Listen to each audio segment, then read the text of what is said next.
Hi, I'm Rachel, and this is my Author's Answer video for October 2025. The Author's Answer series was started by J.D. Archer and his writing group on their blog outside of AuthorTube. They asked themselves a variety of reading and writing related questions, and then J.D. brought a bunch of them over to his AuthorTube channel.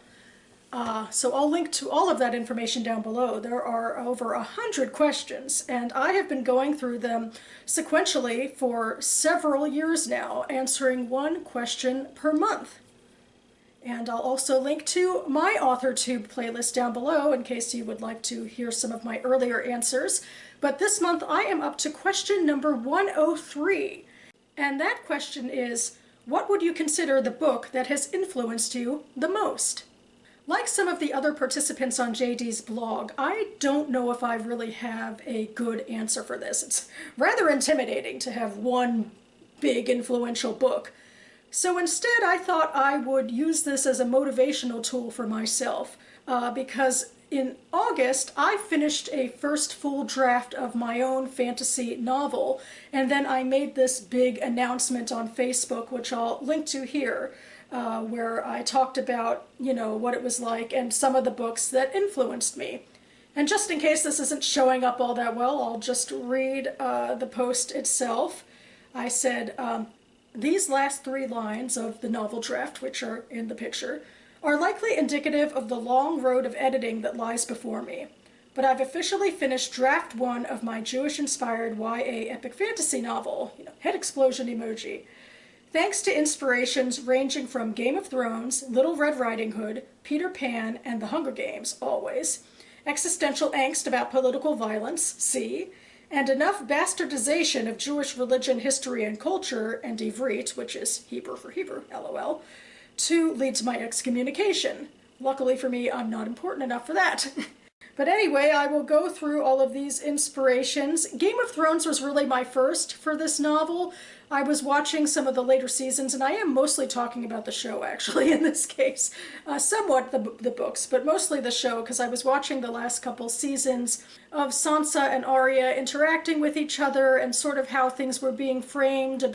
And it always seemed like Arya's tomboyish, kick-assery perspective was more privileged than Sansa's perspective, even as she, I think, was becoming more of a diplomat that was much more helpful, in these end of days of the show.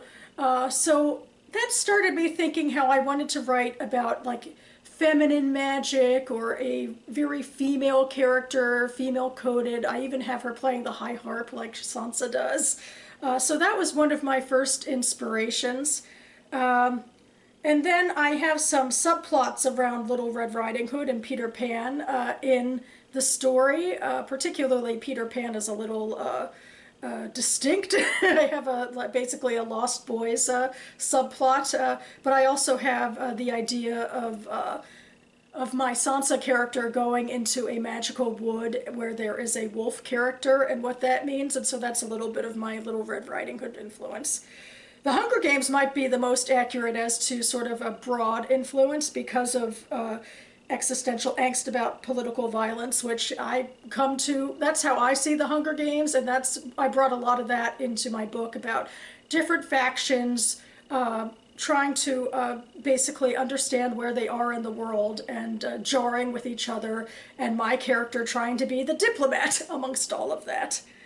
And then finally enough bastardization of Jewish religion, and there's been a lot of books and so forth that I have come to try to influence the Jewish world building of my fantasy novel.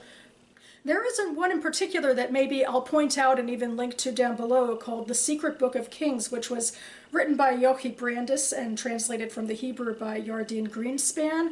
Because this book took ancient biblical history and went into the tribes of Israel and said, like, what if instead of privileging the tribe of Judah, which is more or less what happened in terms of history after King David's ascent, what if the tribe that ruled before, you know, with King Saul and his son Jonathan, his daughter Michal. What if they were the prominent story about, you know, tribal Judaism, you know, ancient Judaism that made it into modern Judaism? And I feel like that influenced me a lot because I have sort of different tribal aspects, or my main religion is basically seen as an overarching tribe, but there are different cultural groups within it, and I have a big thing about, you know, two of them kind of clashing about, you know, who has the right history, more or less.